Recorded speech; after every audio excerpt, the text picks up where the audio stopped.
Assalamualaikum warahmatullahi wabarakatuh dan salam sejahtera bagi kita semua.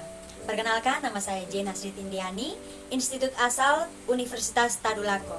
Di sini saya akan menjelaskan atau memaparkan materi yang berjudul Right Issue dan Stock Split.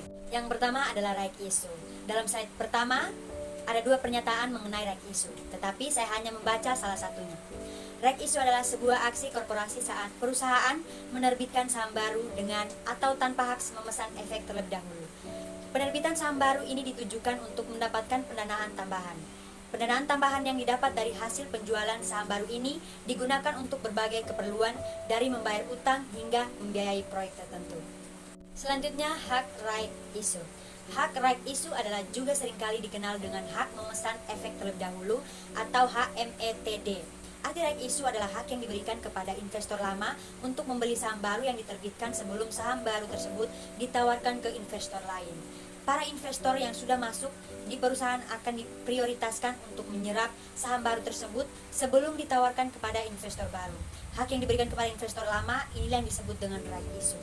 Lalu jika hak ini tidak digunakan investor lama, maka bisa diambil oleh investor baru atau biasa disebut sebagai standby buyer. Kemudian ada alasan perusahaan menerbitkan right issue, yaitu pada dasarnya alasan perusahaan melakukan right issue adalah untuk mengumpulkan dana sebagai tambahan modal lagi. Biasanya perusahaan yang right issue masih dalam tahapan pertumbuhan tinggi dan dana segar yang terhimpun akan digunakan untuk ekspansi usaha, membayar pinjaman, atau untuk modal kerja.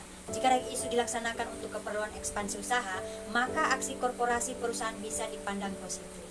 Beberapa perusahaan melakukan right issue dengan tujuan untuk menambah porsi kepemilikan pemegang saham atau meningkatkan jumlah saham beredar agar nantinya saham menjadi lebih liquid. Selain itu, perusahaan bisa juga right issue agar kapitalisasi pasar perusahaan menjadi lebih besar. Right issue ini sebenarnya hampir mirip dengan stock split.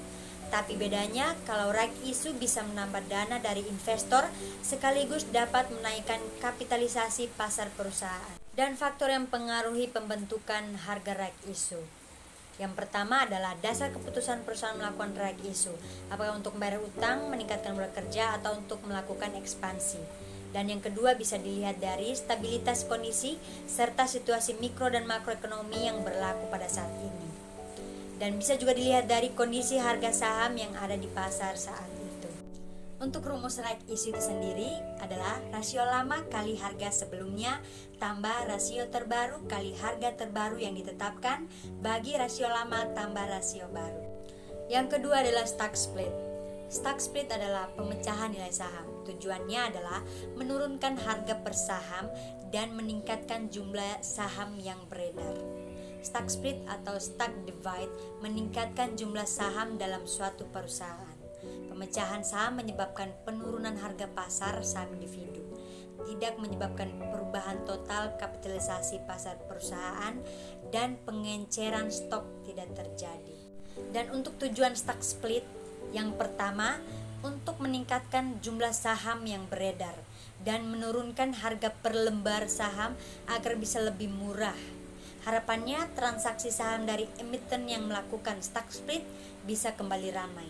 Yang kedua, salah satu tujuan utama dari melakukan stock split adalah untuk membantu para investor kecil agar bisa membeli sahamnya. Yang ketiga, saat harga saham terlampau mahal, tentunya seorang investor kecil akan kesulitan untuk membelinya. Itulah mengapa perlu upaya untuk mengurangi harganya. Yang keempat, tujuan lain dari melakukan stock split adalah untuk meningkatkan likuiditas dari perusahaan. Dan yang terakhir, saat harga saham lebih terjangkau dan banyak investor yang membelinya, maka lebih banyak saham yang beredar di pasaran. Selanjutnya, stock split dalam perspektif signaling theory. Signaling theory adalah teori yang menggambarkan kondisi perusahaan. Signaling teori menyatakan bahwa stock split merupakan sinyal yang baik kepada publik karena manajer dari suatu perusahaan secara tidak langsung memberikan informasi tentang prospek yang baik untuk perusahaan di masa mendatang. Perusahaan yang dapat melakukan stock split adalah perusahaan dalam kondisi yang baik. Itulah penjelasan mengenai materi right issue dan stock split. Sekian dan terima kasih.